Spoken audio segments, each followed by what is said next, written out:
نبی صلی اللہ علیہ وسلم نے فرمایا انسان اللہ سے دعا مانگتا ہے، زندگی بھر مانگتا رہتا ہے، اور اللہ زندگی بھر دعاؤں کو قبول کرتے رہتے ہیں، لیکن اس کو نظر نہیں آ رہا ہوتا، اس کو نظر کہ اللہ اپنے طریقے سے دعا قبول کرتا ہے۔ اگر اللہ ایسے دعا قبول کرے نا، آپ نے ادھر کہا اے اللہ میری تنخواہ ڈبل کر دے، آفس گئے باس نے کہا کہ جناب نئے وزیر اعظم نے جو اعلان کیا ہے اس کی منظوری ہو گئی، ٹھا ٹھا کر کے ایسے دعائیں قبول ہونا شروع ہو جائیں تو غیب پر ایمان ختم، پھر تو دعا کی ترغیب دینے کی ضرورت ہی نہیں رہے گی، سب لوگ مصلی لے کے مسجد میں آ جائیں گے، سارا دن دعائیں مانگتے رہیں گے کہ اللہ سے جو مانگو ملتا ہے، خربوزہ مانگو خربوزہ ملتا ہے، تربوز مانگو تربوز ملتا ہے، افطاری میں پکوڑے مانگو پکوڑے ملتے ہیں، سموسے مانگو، بھوک لگ رہی ہے کیا کریں، سموسے ملتے ہیں، جو مانگو وہ ملتا ہے۔ تو دعائیں تو لازمی قبول ہوتی ہیں، لیکن انداز وہ ہوتا ہے جو اللہ کرتے ہیں، اللہ کہتے ہیں میں اپنے طریقے سے کروں گا۔ اب اس کی بڑی لمبی چوڑی تفصیل ہے کہ کیسے قبول ہوتی ہے۔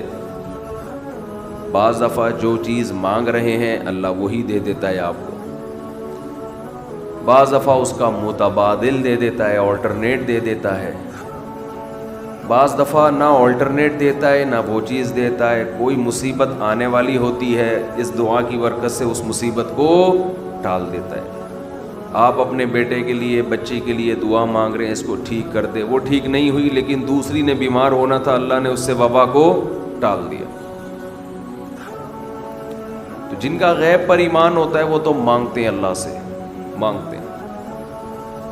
پتہ ہے بھائی یہ ہو نہیں سکتا کہ جس خدا نے کہا ہے کہ میرے سامنے ہاتھ اٹھاؤ، حدیث میں آتا ہے اللہ میں اتنی غیرت ہے کہ جب کوئی اللہ کے سامنے ہاتھ اٹھا کے مانگتا ہے تو اللہ کو خالی ہاتھ لوٹاتے ہوئے حیا آتی ہے۔ بڑے سیٹ کے پاس کوئی بھکاری جائے اور پیسے مانگے اور وہ اس کو دھتکار دے تو بھکاری کہے گا نا یار نام تو بڑا سنا تھا آپ کا، بڑے سخی ہو۔ تو اللہ کو حیا آتی ہے کہ ان ہاتھوں کو خالی لوٹائے، دیتا ہے لازمی۔ تبھی ہم نے اہل اللہ کو دیکھا ہے کہ مانگتے بہت ہیں، بڑی لمبی لمبی دعائیں مانگتے ہیں، لوگ ان کو بے وقوف سمجھتے ہیں کہ یار یہ ہر وقت مصلی پہ دعائیں مانگتے رہتے ہیں لمبی لمبی، ملتا تو کچھ ہے نہیں۔ انہیں پتہ ہے کہ یہ بہت ملتا ہے اللہ سے مانگنے سے،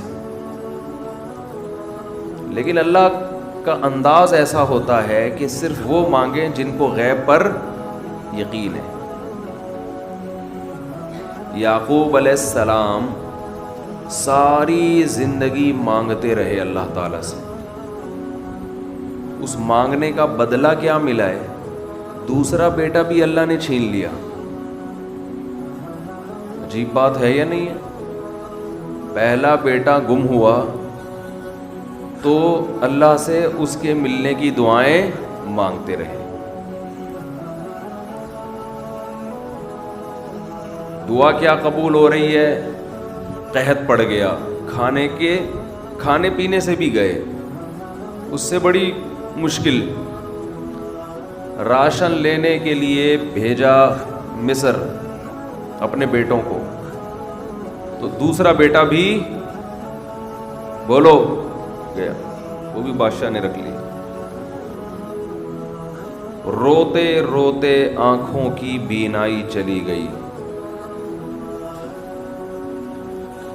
آپ کی اولادیں آپ سے کیا کہنے لگیں؟ تاللہ تفتأ تذکر یوسف، اللہ کی قسم آپ یوسف کو ابھی تک یاد رکھا ہوا ہے، حتی تکون حرضا او تکون من الہالکین، آپ کی جان نہ چلی جائے۔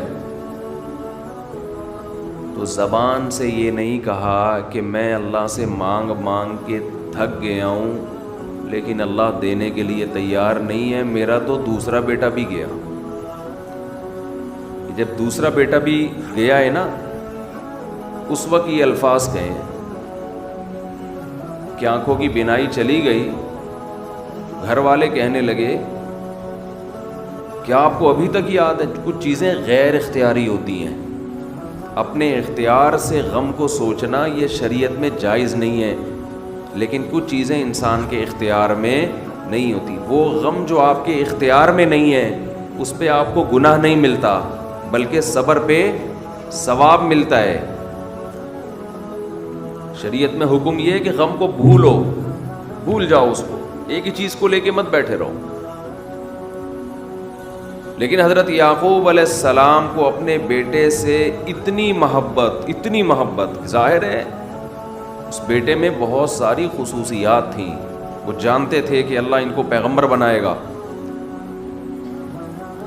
کہ اتنے عرصے کے بعد بھی آپ کے دل سے غم نہیں نکلا، لیکن اس غم کو لے کر زندگی گزار دی، کسی کے سامنے اللہ کی شکایت نہیں کی کہ میرے ساتھ کیا ہو رہا ہے۔ اور دعا قبول کیسے ہو رہی ہے کہ دوسرا بیٹا بھی گیا، بیٹوں نے آ کے بتایا کہ آپ کے بیٹے نے چوری کی تھی جس کی وجہ سے بادشاہ نے اس کو رکھ لیا۔ قال بل سولت لکم انفسکم امرا، باپ نے کہا تم نے جیسے پہلے ایک کہانی گڑھی تھی دوبارہ سے ایک کہانی گڑھ لی ہے۔ حالانکہ اس دفعہ بیٹے سچ بول رہے تھے، چوری تو نہیں کی تھی لیکن الزام لگا تھا چوری کا۔ تو یعقوب علیہ السلام نے دوسرے بیٹے کے جانے پہ ایک لفظ ناشکری کا زبان سے نہیں نکالا، بلکہ کیا کہا؟ انما اشکو بثی وحزنی الی اللہ وَأَعْلَمُ مِنَ اللَّهِ مَا لَا تَعْلَمُونَ، میں اپنا غم تمہارے سامنے بیان نہیں کرتا، صرف اللہ کے سامنے بیان کرتا ہوں، اور اللہ کے بارے میں وہ کچھ جانتا ہوں جو تم نہیں جانتے۔ کیا مطلب؟ وہ مجھے تسلی دے رہا ہے، اس میں خیر ہوگی، ہمارا کام ہے مانگنا، ہم بھکاری ہیں۔ یہ تو ملحد اور خدا کے منکر لوگ ہیں جو مسلمانوں کا مذاق اڑاتے ہیں کہ یہ دعائیں مانگتے ہیں اور ان کو ملتا کچھ نہیں ہے۔ او بھائی ہمیں اس سے غرض ہی نہیں ہے کہ رب کیسے دے رہا ہے، ہمیں اس نے پابند بنا دیا مانگو، تو ہمیں اہل اللہ کو تو مزہ اس سے آتا ہے کہ اس نے ہمیں بول دیا مانگو، وہ نہ بھی دے، مانگنا ہی ہمارے لیے سب کچھ ہے۔ تو میں جو بات عرض کر رہا تھا وہ یہ تھی کہ یعقوب علیہ السلام مانگتے رہے، پھر دوسرا بیٹا بھی چھن گیا، کوئی لفظ مایوسی کا زبان سے نہیں نکالا۔